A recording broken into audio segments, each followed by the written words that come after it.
Iyak ako kasi iniisip ko, paano na kaya? Sabi ko, sana ako kukuha ng ganito, another budget para dito.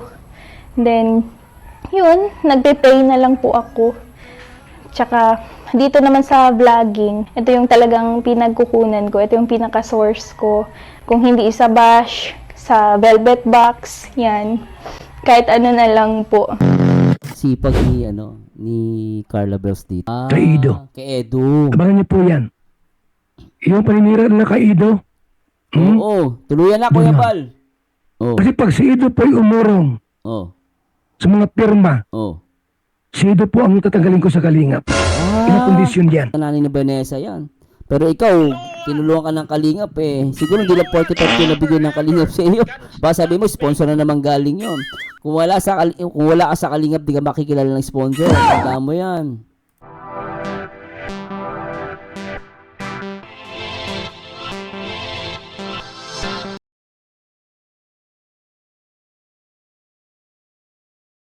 Pauwi na si kuya. Then sabi po natin is kung hindi niya kaya, magpahinga na muna siya. Then sobrang sipag din kasi po niyan. Minsan pa ilan-ilan na lang din silang nagagawa. Mabilis din yung gawa nila. By next month or next month yan, mga tapos na ito talagang buong-buo na. Araw-araw sila nagagawa yung progress. Then makikita naman natin yung outcome. Grabe. Di ko akalain na magagawa ko yung mga gantong bagay. Parati akong nagda-doubt sa sarili ko na kaya ko kaya. Then by gabi nga po na minsan na na umiiyak ako kasi iniisip ko, paano na kaya? Sabi ko, sana ako kukuha ng ganito, another budget para dito. Then, yun, nagpe-pay na lang po ako. Tsaka, dito naman sa vlogging, ito yung talagang pinagkukunan ko, ito yung pinaka-source ko. Kung hindi sa Bash, sa Velvet Box, yan. Kahit ano na lang po. Sipag ni Carla Bells dito, no? Tsaka natuwa ako sa kanya, nagiging honest siya sa maganitong tagpo, no? Tsaka, alam mo yon, no? Hindi siya mayabang eh. Hindi ako nakakaramdam ng yabang eh sa kanya. Tsaka at the same time, talaga napakasipag niya. Although, napapansin ko lang sa kanya, medyo, alam mo, kasi normal eh, no? Kasi dalagita pa. So, nandun yung yung takot mo. Lalo na sa ganyang malaking proyekto. Papagawa ka ng bagay sa ganyang edad, medyo mahirap yan. No, yung sinasabi niya sa nakukuha ng budget, 'di ba? Syempre kinukulang din 'yan, guys. Meron pa yung family expenses, no? At syempre nag-aaral pa. So, normal lang 'yon. Pero natutuwa ako sa kanya, nahahandle niya ng maayos, 'di ba? Tsaka ang ganda pa rin niya, 'di ba? Then, makakaya yan. Kayang-kaya yan. Then, syempre, maraming salamat po sa inyo, sa inyong support, sa inyong love, sa akin, sa amin. Sa patuloy na pagsuporta sa akin simula na dumating ako sa Kalingap hanggang ngayon. Syempre, kila Kuya Rab po, kila Lolo Val. Na-excite din po ako na maipakita itong bahay na ito kay Mama. Alam ko po na proud sila sa akin. Kaya, thank you sa aking mga magulang din sa pagmamahal. Talagang niwala ako sa Carla. Talagang, kahit ako proud na proud ako kasi napakahusay mo. Sa ganyang edad, no, talagang tapangan mo lang. Normal lang yan na may minsan takot tayo. Normal yan na, lalo na kung kinukulang ka sa budget, which is normal naman, di ba? Kaya, para sa akin, kayang-kaya ito ni Carla and good luck sa'yo, no? Talagang galing. Dami niyang alam na pagkakakitaan, no? So, talagang hindi siya nakapokus sa mga basher, no? Talagang nakapokus siya dun sa kanyang kung paano maging productive. So, marami kang matutunan sa bagay na to. So, nakakatuwa lang si Carla Bells. Sila Dr. Love at si Redzin po. Doon kay Ido naman sila mabagsak. Kay Ido. Kay Edu. Abangan niyo po yan. Yung paninira na kay Ido. Oo, tuluyan na Kuya Doon na. Bal. Kasi pag si Ido po'y umurong sa mga pirma, si Ido po ang tatanggalin ko sa kalingap. Inakondisyon yan. Hindi pwede na ayaw si Ido pumirma. So, pag si Edu, no, ay hindi siya pumirma para kasuhan tong dalawang to, tatanggalin niya si Edu sa kalingap. Sa akin ako justified yun, no? Huwag niyo take no negative ako, justified kasi alam niyo naman si Edu mabait kasi. Totoo lang, guys, maraming ang nagagalit kay kay Edu, hindi naman lahat, no? Pero may mga, alam mo yun, inis lang, inis. Parang, sobrang bait kasi niya. Ako, tutuusin ako, nababaitan ako kay Edu. Minsan, yung pagiging mabait, yung sobrang mabait, kasi naman tama. Alam mo yun, sinisiraan ka na sa buong mundo. Ikaw pa rin, nandun pa rin yung pagpapatawad mo. Kaya parang pinapabayaan mo. Alam mo, patawarin mo yung tao, hindi masama yun. Pero yung para bigyan mo ng kalayaan sila para balahurain ka, huwag mong payagan yun.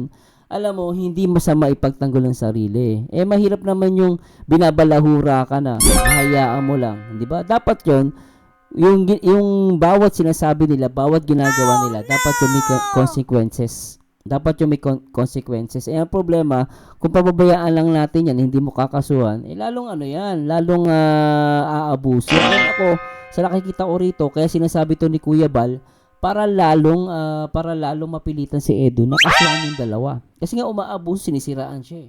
Ngayon, kung aatras siya, ang kondisyon ni Kuya Bal, aalis siya sa kalingap, di ba?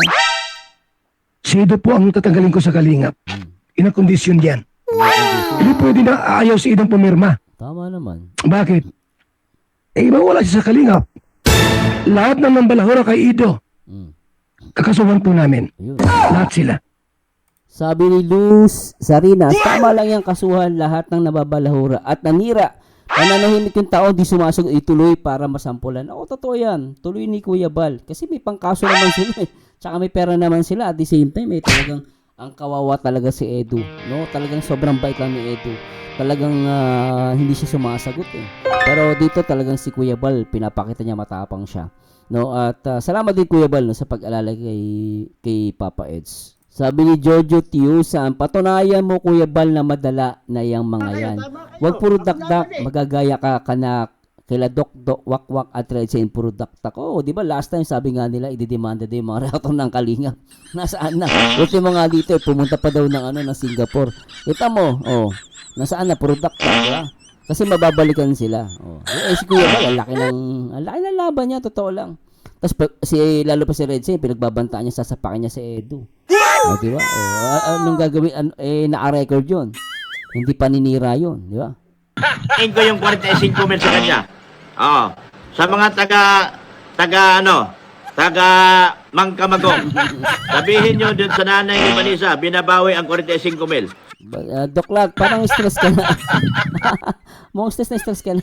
Wala palang halaga yung 45 mil ko eh. Yung halaga sa kanya, 10,000. Hindi talaga makapag-move. Hindi walang halaga yung 45k mo. Ikaw nga, tinulungan ka ng Kalingap, di mo pinapahalagahan. Magkano lang yung 45k? Mambira ka. Sabi mo kay Vanessa, nanay ni Vanessa yan. Pero ikaw, tinulungan ka ng Kalingap siguro hindi lang 45k na bigyan ng Kalingap sa iyo. Baka sabi mo, sponsor na naman galing yon. Kung wala ka sa Kalingap, di ka makikilala ng sponsor. Tanda mo yan. Yung halaga sa kanya, 10,000. Hindi talaga makapag-move on. Walang respeto. Ako nang gumastos halos lahat, ha? Ako nang gumastos halos lahat. Ako halos ang gumastos lahat. Sabi nung nanay, wala ka daw inilabas na pera. 45 mil binigay ko. Samantalang yung Binigay ng sponsor. Binigay ng sponsor. Mambira ka. kay Agnes, 10,000. Dok, bawiin mo na yung 45. Plano ko, bawiin na lang eh. Para Biri mo, tinulong mo, binabawi mo. Dahil may sinabi lang sa'yo na hindi mo nagustuhan. Akala ko ba pagtulong yung inahan? Ang pagtulong, alam mo, Doklat, ang totoong pagtulong at talagang bukal sa loob at hindi pang content lang. No, kapag binigay mo na yung pera, hindi mo na babawiin whether na saan niya man gamitin at kung ano man sabihin niya sa'yo, binigay mo, tinulong mo eh. Is babawiin mo. Ang bira talaga. Hindi na pagtulong yan. Content na lang yan. Para sa akin to, opinion ko lang to Kasi kung talaga tumutulong ka, ba't mo babawiin yan? Di ba? yung kay Agnes, 10,000. Dok, bawiin mo na yung 45. Plano ko, bawiin na lang eh. Para Ang bira. Hindi ko maano yung ano ni Doklat dito. Totoo lang, babawiin niya daw. Ang bira, Doklat. matauhan siya eh. Plano ko, bawiin na lang. Nasubaybayan na natin yan ang nanay. Binisimula ng i-vlog ni Doc. Kaya ganyan talaga yung babae na yan. Ako ang founder ng Team Guapa. Ako ang masusunod kung anong gusto ko. Nakapin na po ang Gcash natin. Kapal na mo. So talagang parang ano yun, hindi mala Kuya Bal Santos Matubang ka na ngayon. Ikaw ang founder. Ikaw, pwede kang mag-pin ng GCash. Registered ba yung ano mo? Registered ba yung foundation mo? Wala pong bawal dito sa amin. Para po sa kaalaman ng lahat. Malaya ka po maglapag ng Gcash. Hindi pwedeng sila-sila lang. O anong tingin nila sa atin dito? Alam mo kasi, Doc Lat, tanong kasi dyan, kung foundation ba yung hawak mo. Kasi alam mo, si Kuya Bal, pwede maglapag yan kasi foundation yan, hindi masama manghingi, no? Pero ikaw kasi, ang tanong dyan, registered ka ba? Yung foundation mo. Kasi ang isang foundation, kailangan kasi yung may pondo yun. No, para pag magtatayo ka ng foundation, dapat may pondo yun. Ang tanong, bakit hindi mo yan ma-registered? Kasi walang pondo. Oh, di ba? Kung registered yung ano mo, yung sinasabi mong tingguapa mo, dapat siya may pondo kayo. No? Pero kasi foundation ka, dapat may pondo yan eh. Ayun, ang tanong diyan is registered ba para mag-pin ka ng GCash mo. So ang tanong ko kasi diyan, no, lalo nanghihingi ka sa pantulong, di ba? Kasi pantulong hinihingi mo eh. So kailangan niya titignan niya kung naka-registered ka. So, ang tanong natin dito is sa Kalinga ba bawal? Di bawal sa Kalinga po, sa foundation sila. Malaki ang pagkakaiba niyo, Doc Lat. Tawa mo gaya si Kuya Bal, hindi bagay. Ito anong gusto ko. Nakapin na po ang Gcash natin. Wala pong bawal dito sa amin. Para po sa kaalaman ng lahat. Malaya ka po maglapag ng Gcash. Hindi pwedeng sila-sila lang. O anong tingin nila sa atin? Hindi tayo wala tayong pang abogado dyan. Ayan po ang aking GCash WhatsApp number. Kung sinong gustong magkaso na. Handa na kami. Malaking na ibigay natin. Tayo pang masama. Kulang. Yun ang tinatag na kulang. Malaki na ibigay mo o nabigay ng sponsor? Kulang pa. Sinong kapani-paniwala? Yung 600 o yung 50? Ewan ko sa'yo. Sabi ni Nel Carjane Galasilayos na back to you si Mang Iking. Si Kulis Pia, puro ka pera. Puro ka pera. Naman, Dr. Love, ano yan? Pera, laban bawi. O, di ba? Totoo laban bawi yung tinutulong mo. Nis Gale, sa sponsor galing hindi sa iyo. Carpis Gina, bakit ikaw meron ka bang respeto na sinasabi mo? At Charlie Ayao Punyo, ikaw magbigay ng 45k. Ayaw niya maniwala nagbibigay ng 45k yan. Lita Glanida Tolo, ikaw ang walang respeto, kamatis ang ilo. Ang bira. At Aisha Watuzi, nasa na yun? Ito na, nawala. Sabi ni Ermelina Brillo Sinfuego, yabang mo naman, Doc Iking. Oh, di ba? At Hearty Maribasa, baka ikaw gumasos kapal mo sa sponsor yan, nawong kwarta. So, anyway guys, ano masabi nyo doon? Ako natatawa lang ako sa kanya. Pero yun lang, so malinaw dito guys, no?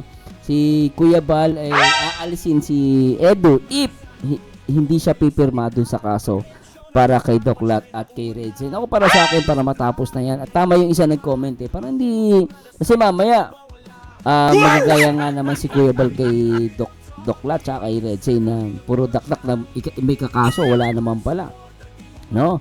Tapos at the same time, itong si Carla Bells, tuwa ako talaga. Sa murang edad talagang nakapagpagawa ng bahay because of Kalinga. And at the same time, napaka-grateful kasi niya. No, at dito kay Dr. Wakwak, talagang na back to you yan. Sa tingin nyo guys, na back to you ba hindi? Pero sa akin kasi na back to you yun. And thank you so much guys. Please subscribe and mag-like po kayo at pakishare na rin po itong reaction video. Thanks so much guys. Paalam. Bye-bye.